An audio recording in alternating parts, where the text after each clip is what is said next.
Um assunto que vem sendo muito falado nesse ano de 2022 é recessão mundial. Então, nesse vídeo, eu quero trazer um pouquinho do histórico de recessões que aconteceram aqui no Brasil e também no mundo, para a gente entender um pouquinho melhor como funciona. Então, fica aqui nesse vídeo que a gente vai explorar um pouco mais esse assunto.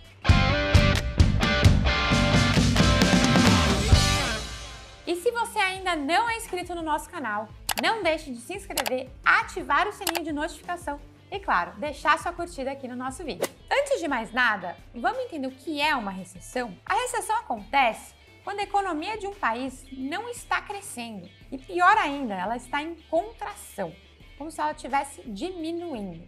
Então, uma das formas da gente medir isso é por meio do PIB. Então, a gente já tem até alguns conteúdos aqui no site falando sobre PIB, mas ele é a principal medida da economia de um país. Então, a gente considera que o país está em recessão quando o PIB for negativo por 2 semestres consecutivos. Normalmente, a recessão acontece depois de um período de inflação muito alta, onde os investidores eles veem ali os preços aumentando o tempo todo, acabam ficando receosos, acabam perdendo a confiança ali na economia e por isso eles preferem poupar do que gastar. Então, isso acaba fazendo com que a economia comece a se contrair.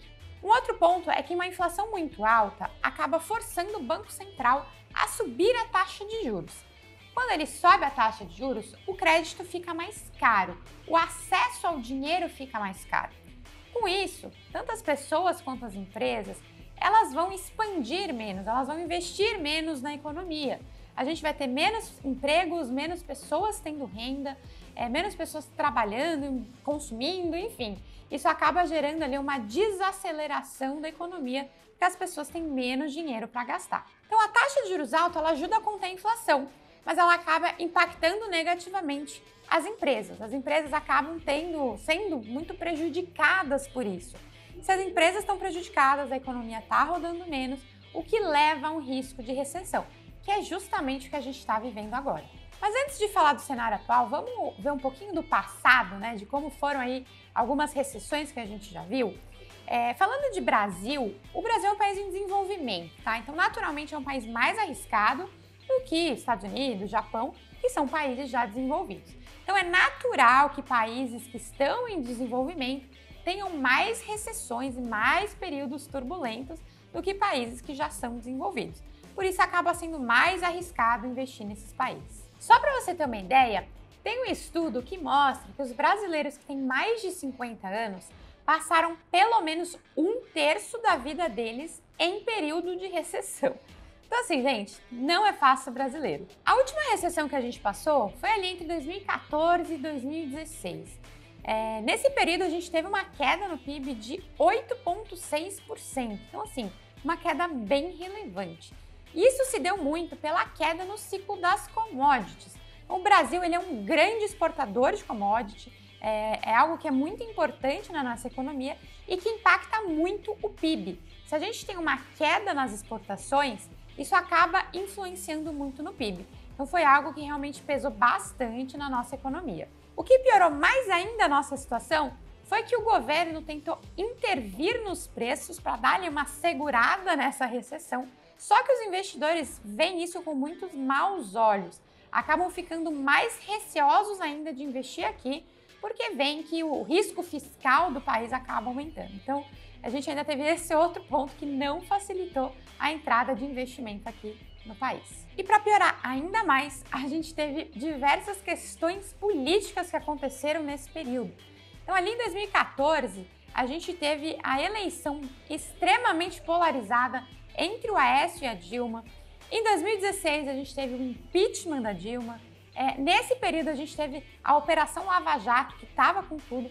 Então, foi um verdadeiro caos político nessa época, o que aumenta muito o risco de investir no país, que acaba piorando também o nosso PIB. Isso a gente está falando da última recessão aqui no Brasil. Mas falando de uma recessão mundial, a última que a gente viu foi entre 2008 e 2012. Que foi a crise conhecida como crise do subprime. A crise aconteceu basicamente por uma bolha imobiliária. Então, o cenário global ele vinha muito bem antes desse período e os bancos começaram a oferecer crédito para empresas do setor imobiliário sem muita análise de risco, sem nenhum tipo de garantia de pagamento, achando que estava tudo bem e que não ia ter nenhum tipo de problema. O problema aconteceu quando a economia começou a não ir tão bem assim. As empresas começaram a não conseguir pagar, elas ficaram inadimplentes, o que fez com que instituições gigantescas quebrassem, como é o caso do banco Lehman Brothers, que era um banco gigantesco e que quebrou nessa crise. Como os Estados Unidos é a maior economia do mundo, naturalmente essa crise acabou afetando o mundo como um todo. Aqui no Brasil, por exemplo, a nossa bolsa chegou a cair mais de 43% pela crise que estava acontecendo lá. E mesmo assim o dólar subiu. Por quê? Se a crise era nos Estados Unidos, faz sentido o dólar subir? Faz, porque apesar de tudo, o dólar ainda é a moeda mais forte do mundo. Então, em cenários de crise mundial, os investidores acabam buscando os investimentos mais seguros. E por ser uma moeda muito forte, o dólar acaba sendo ali uma opção um pouco mais segura, tá? Depois que deu uma melhorada na crise, nossa bolsa voltou a subir e o dólar caiu. Mas durante esse tempo a gente também sofreu bastante. Falando sobre o nosso cenário atual, a gente está passando por um aumento de crise e vem se falando muito sobre uma possível recessão global. O que acontece é que em 2020 a gente teve a pandemia, então não precisa nem comentar o caos que foi, tudo fechando, empresas quebrando, pessoas desempregadas. O governo acabou precisando injetar muito dinheiro na economia para tentar dar ali uma salvada, o que levou a uma inflação muito alta. Então a gente acabou vendo aí um ciclo de crise que pode sim levar a uma recessão global. Então, essa crise do Covid ainda não passou, então a gente ainda precisa ver como que vai ser o encerramento dessa história, mas a ideia aqui foi mostrar como que a economia ela é cíclica. Então, a gente entendendo um pouco de recessões passadas e crises passadas, ajuda a entender um pouquinho mais futuras crises que podem vir. Como eu falei, tudo é um ciclo e as coisas podem acabar se repetindo. E se você gostou de aprender um pouquinho mais sobre as recessões no Brasil e no mundo, aproveite e compartilhe esse vídeo, compartilhe esse conteúdo e ajude mais pessoas a entenderem mais sobre isso e com isso investirem melhor.